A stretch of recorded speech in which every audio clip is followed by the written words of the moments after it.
अस्सलाम वालेकुम। आज 27 दिसंबर है। दिसंबर का महीना पाकिस्तान में बदकिस्मती से सानहात का महीना है। 71 में हम दो टुकड़े पाकिस्तान के हो गए थे। एक बड़ा सानहा था, फिर APS का हमला बहुत बड़ा सानहा, और 27 दिसंबर को पाकिस्तान और दुनिया भर की पहली मुस्लिम खातून वज़ीर आज़म बेनज़ीर भुट्टो की शहादत का दिन है। जब वो लियाकत बाग में जलसा करने के बाद बाहर निकली तो कातिल उसके इंतज़ार में थे। पहले खुदकश धमाका हुआ और फिर फायरिंग से उनको निशाना बनाया गया। बेनज़ीर भुट्टो कौन थी? बहुत बड़ी लीडर, पीपल्स पार्टी की एक अजीम लीडर मैं कहूँगा, क्योंकि उसने जिस जवान मर्दी से ख़ातून हो के उन सारी माफियाज का मुकाबला किया जो उस वक्त उसके ख़िलाफ़ थे। इस्टेब्लिशमेंट सारी ख़िलाफ़ थी, और ये सारी जुमातें जो अब उसके साथ उसके बिलावल भुट्टो के साथ PDM में शामिल थी, वो सारी बेनज़ीर भुट्टो की किरदार कुशी में और उसके ख़िलाफ़ प्रोपेगंडा में भरपूर किरदार अदा कर रही थी। बेनज़ीर भुट्टो 21 जून 1953 को कराची में पैदा हुई। उनके वालिद साहब जुल्फ़िकार अली भुट्टो पाकिस्तान के वज़ीर आज़म थे, जिनको ज़ियाउल हक डिक्टेटरशिप ने एक जाली मुकदमे में और जाली ट्रायल में फांसी की सज़ा दी थी। मार्शल लॉ का दौर था। जुल्फ़िकार अली भुट्टो की हुकूमत ख़त्म की थी, और वहीं से बेनज़ीर और उसके ख़ानदान की मुश्किलात का आगाज़ हुआ था।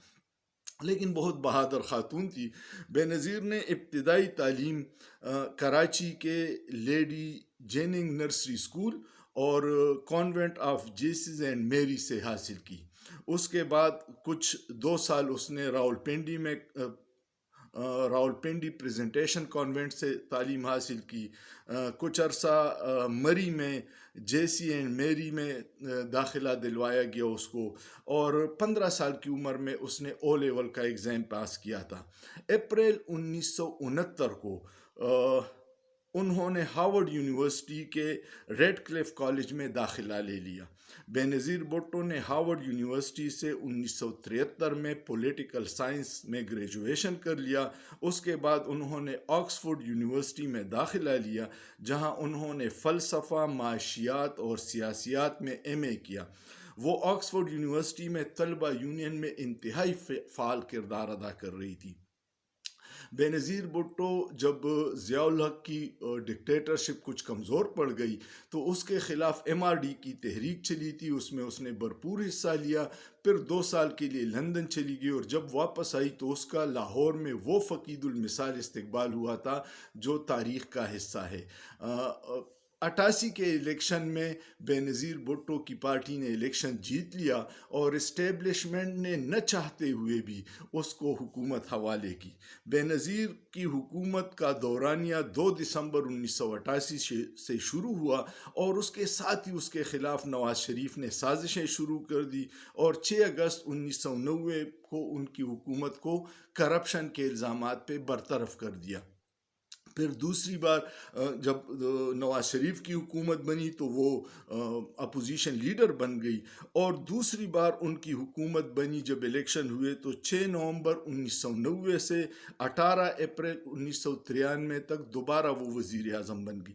वो मुस्लिम दुनिया की पहली खातून, कम उम्र खातून थी, और पाकिस्तान की तो थी ही। उनको ये भी एज़ाज़ हासिल था कि वो 2 बार वज़ीर आज़म रह चुकी थी, और तीसरी बार भी वो वज़ीर आज़म बन जाती।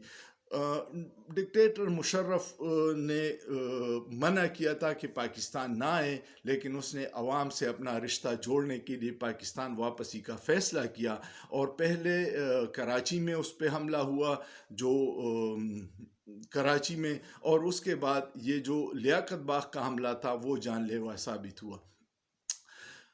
ہونا یہ چاہیے تھا کہ اس کے بعد ان کی شفاف تحقیقات ہوتی، کیونکہ وہ وزیر اعظم 2 بار رہ چکی تھی اور انٹرنیشنل فگر تھی، سیاسیات پہ بڑا اس کا گہرا مطالعہ تھا، لیکن اس کے جو تحقیقات تھی اس کو غلط ڈائریکشن دیا گیا، کیونکہ لوگ کہتے تھے کہ اس میں انٹرنیشنل اسٹیبلشمنٹ اور لوکل ان کے سہولت کار ملوث تھے، کچھ گھر کی طرف بھی اشارے ہیں، لیکن جو تحقیقات ہوئی وہ کبھی منطقی انجام تک نہیں پہنچی، اور پراسرار طور پر اس کے ساتھ جو سیکیورٹی کے لوگ تھے وہ بعد میں پراسرار حالات میں قتل کیے گئے۔ جب زرداری صاحب کی حکومت آئی تو انہوں نے یو این عوام کو مطمئن کرنے کے لیے یو این کی ایک تحقیقاتی کمیشن منگوایا تھا، لیکن ان کا مینڈیٹ یہ نہیں تھا کہ وہ کسی کو ذمہ دار ٹھہرائے، وہ صرف جائے وقوع اور اس کی تحقیقات کی ذمہ دار تھی، تو وہ صرف عوام کی آنکھوں میں دھول جھونکنے کی برابر تھا۔ اگر ایسے سانحات کی شفاف تحقیقات ہو جاتی تو آئندہ ایسے واقعات کو روکا جا سکتا تھا۔ بلا شبہ بے نظیر بھٹو بہت صلاحیتوں کی مالک تھی، جو اسٹیبلشمنٹ اور نواز شریف جیسے لوگوں کی اور مولوی طبقے کی نفرت کا نشانہ تھی۔ مولویوں نے شروع میں فتویٰ دیا تھا کہ عورت کی حکمرانی حرام ہے، یہ مولانا فضل الرحمان صاحب، اور پھر اسی حکومت میں مولانا صاحب نے وزارتیں لے کے وہ حرام حکومت کو حلال کروایا تھا۔ تو یہ تاریخ تھی آج 27 دسمبر۔ میں نے کہا آپ کو بے نظیر بھٹو جیسی عظیم رہنما کی مختصر کچھ چیزیں تھی وہ بیان کروں۔